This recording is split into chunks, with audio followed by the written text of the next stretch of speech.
আজকে তোদের ক্লাস 11-এর ক্লাসটা অফলাইন করাতে পারলাম না সেই জন্যে আন্তরিক দুঃখিত।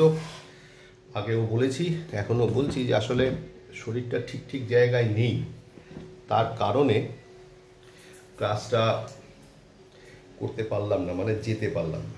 তো যাই হোক, আজকের ভিডিওটা সবার জন্যে নিবেদিত। আমি যে জার্নালগুলো দিয়েছিলাম সেই জার্নালগুলোকে একটু ডিসকাস করি, তাহলে আমরা কিছুটা তো এগিয়ে যাব। ক্লাসের যে সময়টা আমরা আজকে পেতাম সেটা এরকমভাবে রিকভার করার চেষ্টা করিনি, কেমন? তো আমি যেটা ঠিক করলাম, আমি যে অঙ্কগুলো দিয়েছিলাম সেই অঙ্কগুলোর মানে বেসিক ডিসকাশনগুলো করি, তারপরে জার্নালটা মুখে বলি, তোদের তাহলে মনে হয় বুঝতে সুবিধে হয়। যেভাবে আমরা করেছিলাম সেটা হচ্ছে যে 2024 ফেব্রুয়ারি মাসের 1 তারিখ আমি আগে ওয়ার্কিংয়ের জায়গাটা টানি, যেহেতু সামনে তোরা নেই সেই জন্যে এটা করতে বাধ্য হচ্ছি। বলেছে পেড ওয়েজেস টু ওয়ার্কার। তাহলে পেড ওয়েজেস টু ওয়ার্কার মানে এটা নগদ লেনদেন। কেন? যেহেতু পেড লেখা রয়েছে, ক্যাশ একটা অ্যাকাউন্ট, রিয়েল। ক্যাশকে প্রশ্ন করলাম ক্যাশটা কেন এসছে, না ওয়ার্কারকে ওয়েজেস দিয়েছি তাই। এখানে কিন্তু ওয়েজেসটাই হবে মূল জায়গা, ওয়েজেস হবে আর একটা অ্যাকাউন্ট, নমিনাল। তাহলে পেড ওয়েজেস টু ওয়ার্কার মানে আমি ওয়ার্কারকে ওয়েজেস দিয়েছি, মানে আমি ওয়েজেস বাবদ খরচা করেছি, তার মানে আমার এক্সপেন্সেস হয়েছে। According to nominal account all expenses and losses আর ডেবিট।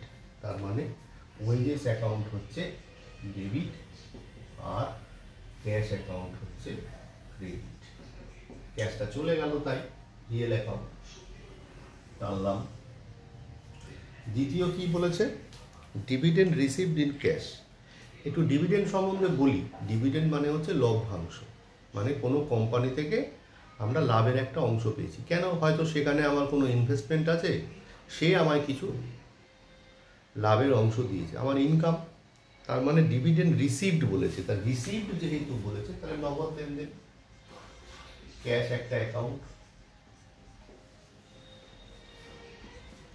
রিয়েল।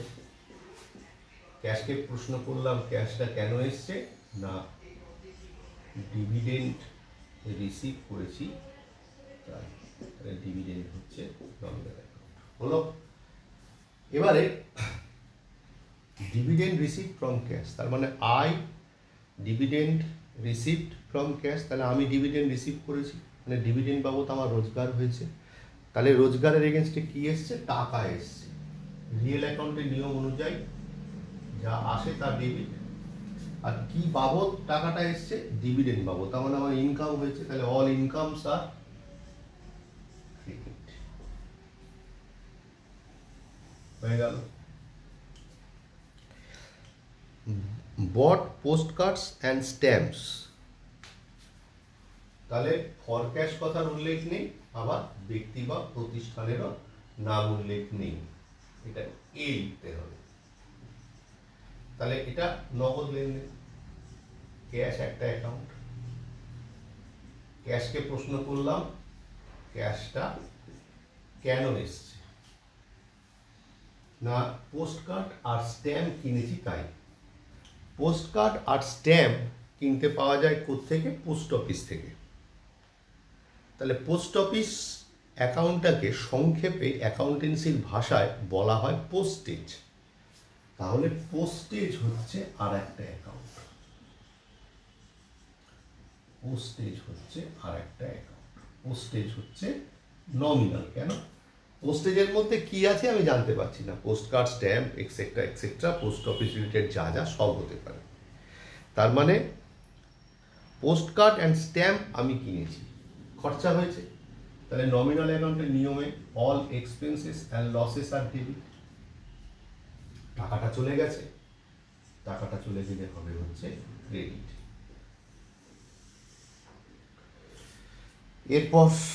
এরপর হচ্ছে রিসিভ ফ্রম হেমন্ত।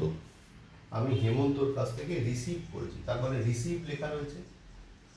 ক্যাশ একটা অ্যাকাউন্ট, রিয়েল।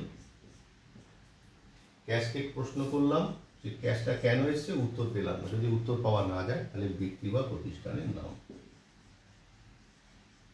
হেমন্ত হচ্ছে আর একটা, হেমন্ত অ্যাকাউন্ট পার্সোনাল। তাহলে আমি ক্যাশটা রিসিভ করেছি কার কাছ থেকে? হেমন্তর কাছ থেকে। তাহলে রিয়েল অ্যাকাউন্টের নিয়ম অনুযায়ী যা আসে তা ডেবিট।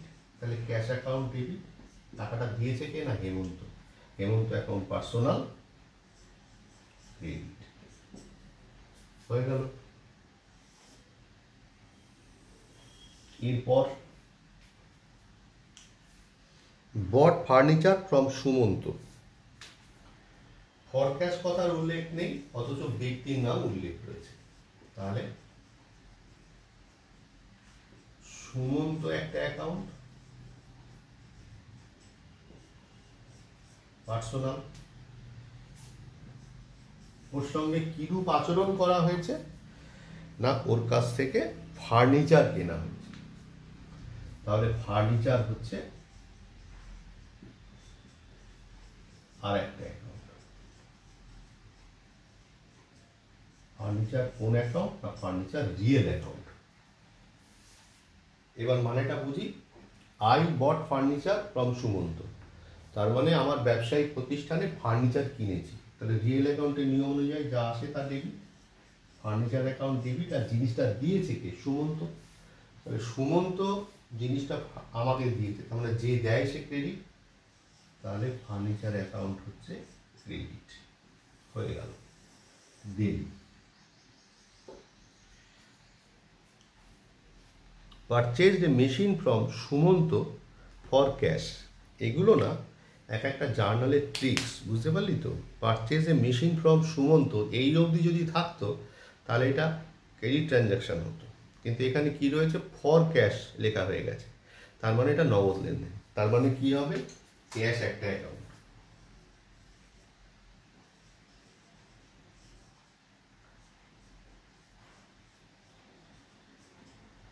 রিয়েল। ক্যাশকে প্রশ্ন করলাম যে ক্যাশটা কেন এসছে। ক্যাশটা এনে এসছে একটা মেশিনারি কিনেছি তাই। সুমন্তর কাছ থেকে মেশিনারি কিনেছি, আর ভাববার দরকার নেই, ক্যাশ মেশিনারি কিনেছি। তাহলে মেশিনারি হচ্ছে আর একটা অ্যাকাউন্ট। মেশিনারি অ্যাকাউন্ট হচ্ছে রিয়েল। তাহলে কি হচ্ছে?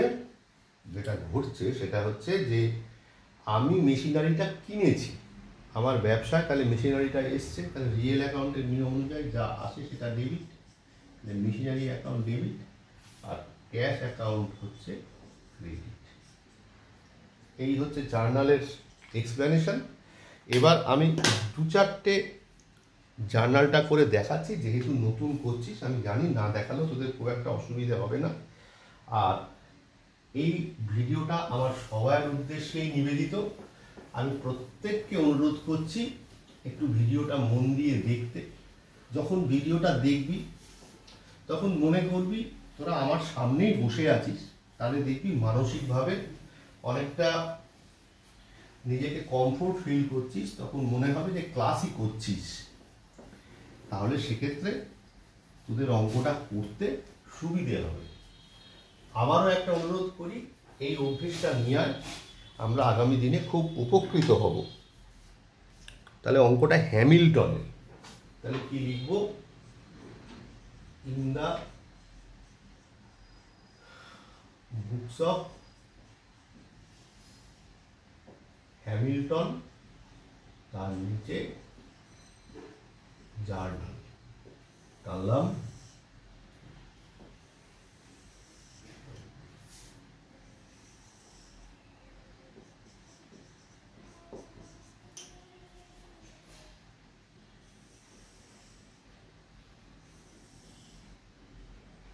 টানার জায়গাটা খেয়াল কর, আগে ডেট টানলাম তারপরে অডিটও টানলাম, তাহলে এটা অনেকটা বড় পাওয়া যায়। এটাই হচ্ছে একটা স্ট্যান্ডার্ড ফরম্যাট।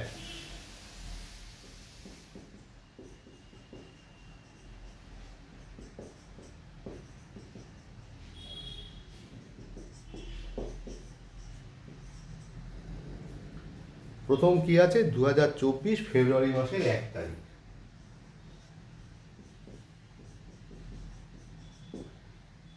ওখানে পুরো জিনিসটা রেডি আছে, পেড ওয়েজেস টু ওয়ার্কার। ওখানে কি ছিল, ওয়েজেস ছিল ডেবিট, তার মানে কি হবে, ওয়েজেস অ্যাকাউন্ট ডেবিট, আর যেটা ক্রেডিট সেটা টু বলেছিলাম, টু ক্যাশ অ্যাকাউন্ট। হলো, কত টাকা আছে, 2500 টাকা আছে, লিখলাম। ন্যারেশন কি লিখবো, দিন ওয়েজেস পেড। হলো, দাগ দিলাম। আমি আর একটা দেখাচ্ছি, কমা দেওয়ার পর ক তারিখ আছে, 6 তারিখ আছে। Dividend received in cash, cash account debit আছে, কি লিখবো, cash account debit two dividend account. হলো, কত টাকা আছে, 3000 টাকা, বসালাম। ন্যারেশন কি লিখবো,